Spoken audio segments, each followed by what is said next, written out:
Earlier this year, I made a handful of ACDC patches, so I thought. Now, there's always naysayers, so the first time somebody said that they weren't good, I ignored them.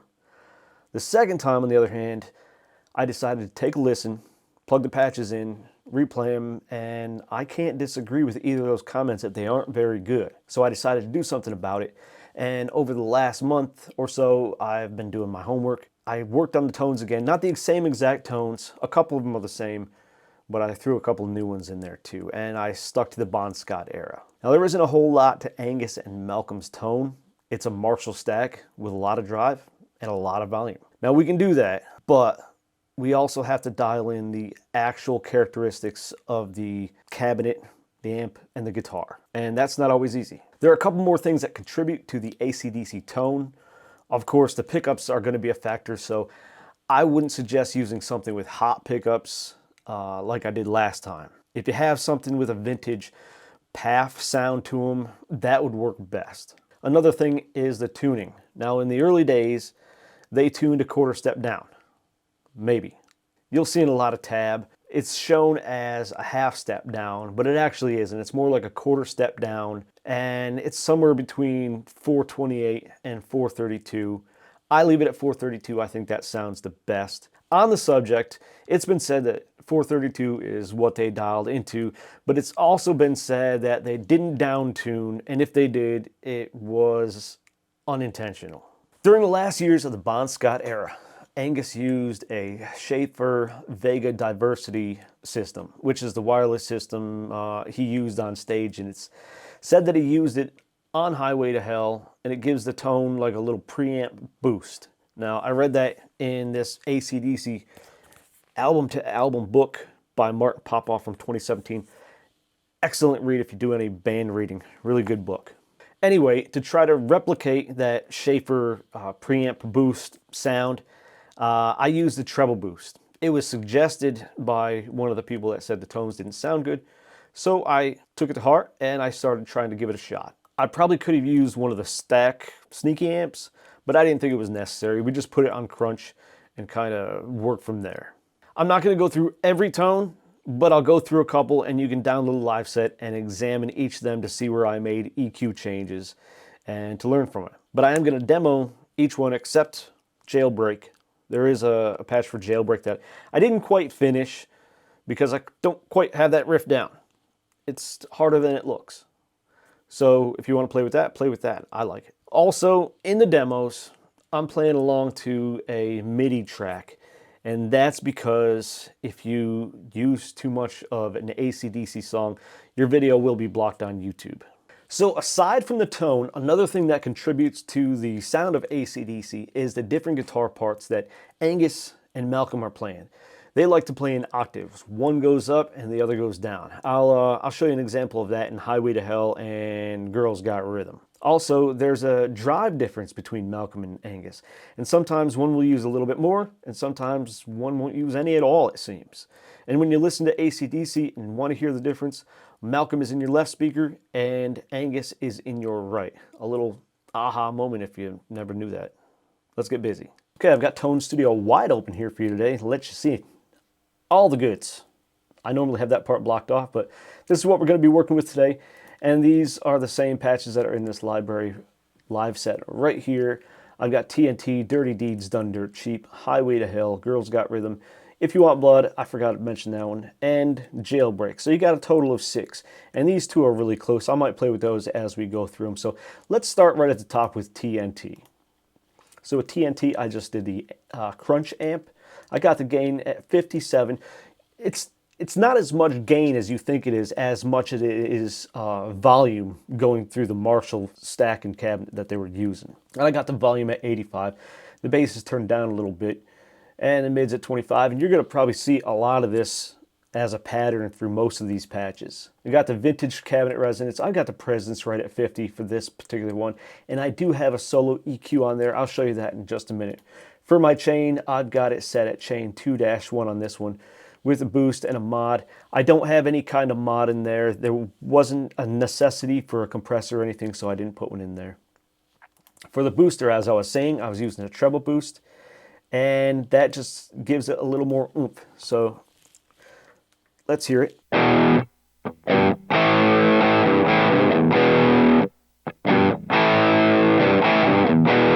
We turn that treble boost on.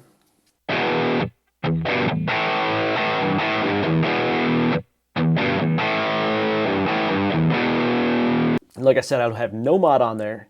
For effects, I've got a graphic EQ, and I just tried to dial it in as I saw fit as I was playing with it. For reverb, I've got a simple room reverb. It's kind of modest. You don't hear a whole lot of reverb in ACDC. It's like I said, it's kind of modest. Let me turn this noise suppressor off because that's killing the reverb a little bit.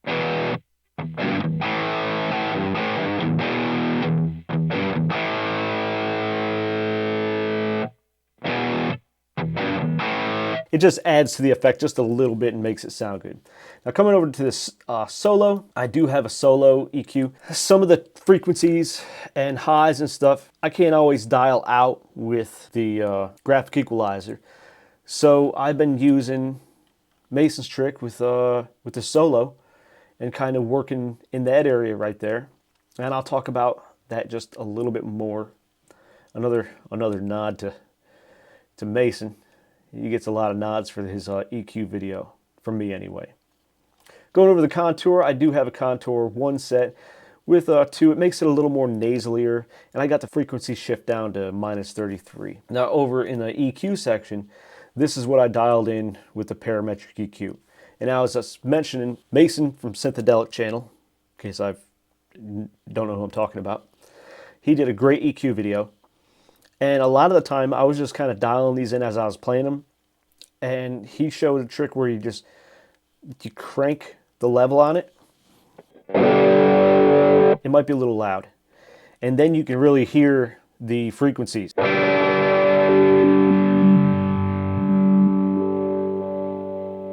So you can hear the frequencies a lot more prevalent when you're using it that way. And that's how I've really been dialing in my parametric EQs now, and I think it's made it a little more precise in my tones. So you can thank Mason for that one. And over in my second EQ, I got another graphic equalizer, and again, I just dialed them in as I went along. So TNT, here's a demo.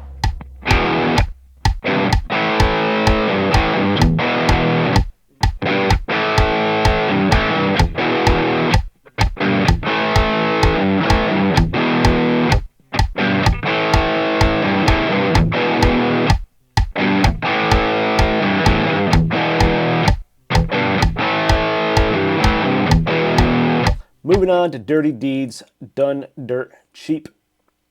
Start from the beginning. Chain, I put a light compressor in this one, so that's why we're using the mod here. And I didn't put it before the boost, I just put it after the boost because I thought that's how it sounded best. And I've got the EQ on this side of the amp this time. And I've got my settings, you can see my settings here. Once again, the vintage cabinet resonance and the treble boost on this one. So I've got a light compressor in there. There's the EQ settings for parametric EQ, and again for the graphic equalizer. Contour is same as it was for TNT, and the solo is probably very similar. So here's the demo for Dirty Deeds.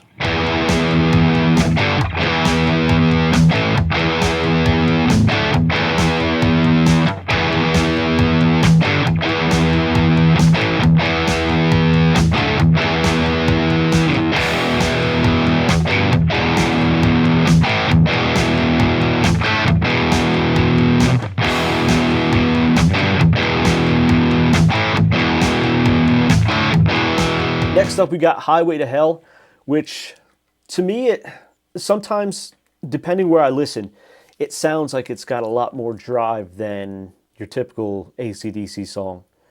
And I don't know if that's just my ears tricking me or if that's actually what's going on there. So with this one, I got the gain actually turned down a bit and the volume turned up just a little bit. Then I got the bass a little bit higher and the mids a little bit higher on this one. And I've got the treble booster cranked up just a little bit more and maxed out on the direct mix. I didn't play with the solo EQ on this one. I didn't feel like I needed to. Again, on the reverb, just a subtle room reverb. and I do have a slight modulate on the delay here. And in this particular one, we were talking about the way the octaves that Malcolm and Angus played. Well, let me show you an example. Malcolm starts out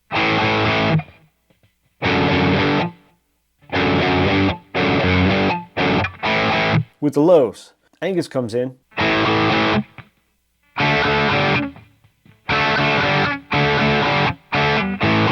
just a variation of the A and D chords that he loves to play with. So that's that one. I'll explain the next one in Girls Got Rhythm, and that one's coming up next. Let's hear the demo for Highway to Hell.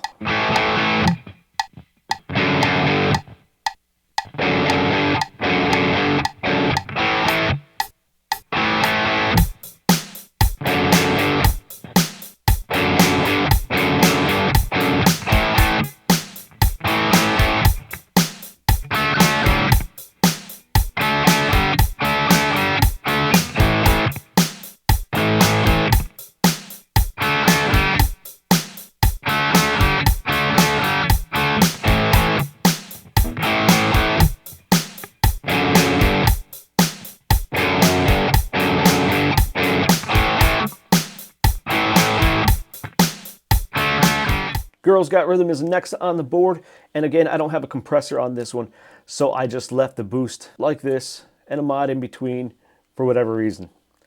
And I do have a graphic equalizer after the amp, as well as one over here, parametric EQ.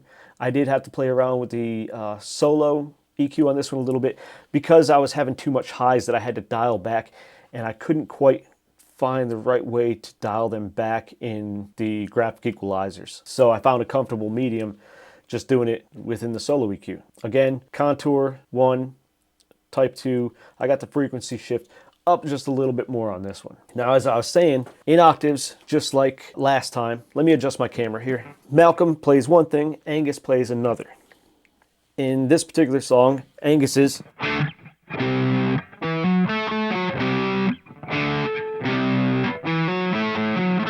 and Malcolm is.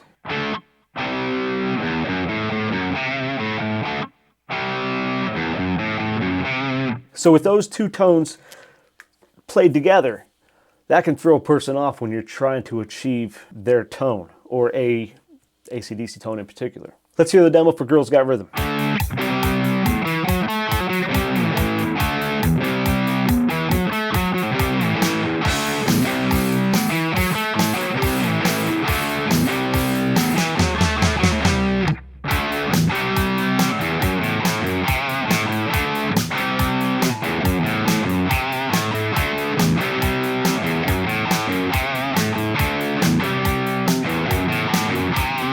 So that's going to do it for those demos. And like I said, I do have one up here, as you can see, for If You Want Blood and Jailbreak. I'm not going to try to play the Jailbreak because I haven't practiced it enough and it'll sound like ass. But If You Want Blood sounds like this.